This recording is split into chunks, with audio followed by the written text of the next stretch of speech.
കേരളത്തിന്റെ സാമ്പത്തിക സ്ഥിതി സംബന്ധിച്ച ധവളപത്രം കഴിഞ്ഞയാഴ്ചയാണ് UDF സർക്കാർ പുറത്തുവിട്ടത്.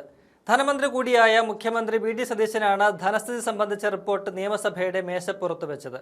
ഇതിലൂടെ സംസ്ഥാനത്തിന്റെ സാമ്പത്തികാവസ്ഥയുടെ യഥാർത്ഥ ചിത്രം മനസ്സിലാക്കാൻ കേരളീയർക്ക് കഴിഞ്ഞിട്ടുണ്ട്. ഈ അവസ്ഥ മറികടക്കാൻ UDFന്റെ സാമ്പത്തിക നയം എന്തെന്നാണ് ഇനി എല്ലാവരും ഉറ്റുനോക്കുന്നത്. അത് ഈ മാസം 19-ന് അവതരിപ്പിക്കുന്ന ബജറ്റിൽ അറിയാനാകും. വി ഡി സതീശൻ തന്റെ ആദ്യ ബജറ്റ് 19-ന് അവതരിപ്പിക്കും. അതിന്റെ പണിപ്പുരയിലാണ് ധനമന്ത്രി.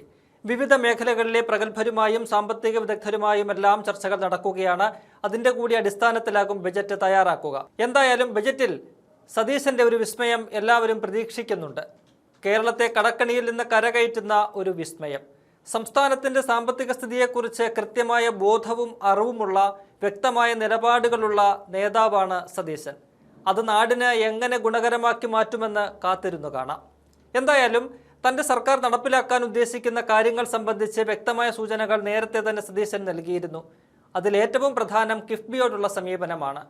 കിഫ്ബി പൂർണ്ണമായും നിർത്തലാക്കുക എന്നതാണ് UDFന്റെ നയം. അത് ഒറ്റയടിക്ക് നിർത്തലാക്കുകയല്ല, മറിച്ച് നിലവിലുള്ള പദ്ധതികൾ പൂർത്തിയാക്കുന്ന മുറയ്ക്ക് കിഫ്ബിക്ക് തിരശ്ശീലയിടും. അതിനു മുന്നോടിയായി ഒരു ശുദ്ധികലശം കിഫ്ബിയിൽ നടക്കുന്നുണ്ട്. അനാവശ്യ നിയമനങ്ങളെല്ലാം ഒഴിവാക്കാനും ചെലവ് ചുരുക്കാനും നടപടികൾ തുടങ്ങിക്കഴിഞ്ഞു. ഇപ്പോൾ വളരെ സുപ്രധാനമായ ഒരു നീക്കത്തിലേക്ക് സർക്കാർ കടക്കുന്നു എന്നാണ് പുറത്തുവരുന്ന വിവരം. നിലവിൽ മോട്ടോർ വാഹന നികുതി, ഇന്ധന സെസ് എന്നിവ നേരിട്ട് കിഫ്ബിയിലേക്കാണ് പോകുന്നത്. ഇത് നിർത്തലാക്കി പകരം സർക്കാർ ഖജനാവിലേക്ക് മാറ്റും. സർക്കാരിന് ലഭിക്കേണ്ട 4000 കോടിയോളം രൂപയാണ് ഈ ഇനത്തിൽ ഓരോ വർഷവും കിഫ്ബി നേരിട്ട് കൈപ്പറ്റുന്നത്.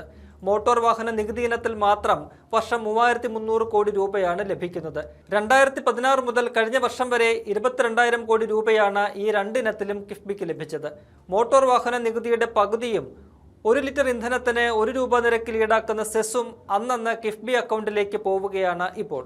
ഈ തുക ഖജനാവിലേക്ക് എത്തിയാൽ ധനപ്രതിസന്ധിക്ക് ഒരു പരിധിവരെ ആശ്വാസമാകും.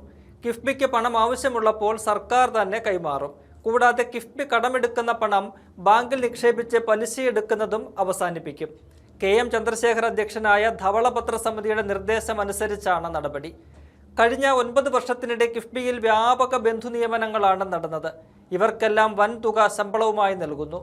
ഇതിന്റെ വിവരങ്ങൾ UDF സർക്കാർ ശേഖരിച്ചിട്ടുണ്ട്. 30ഓളം ജീവനക്കാരാണ് 1 ലക്ഷത്തിന് മുകളിൽ ശമ്പളം വാങ്ങുന്നത്. 4 ലക്ഷം വരെ ശമ്പളം മേടിക്കുന്നവരുമുണ്ട്.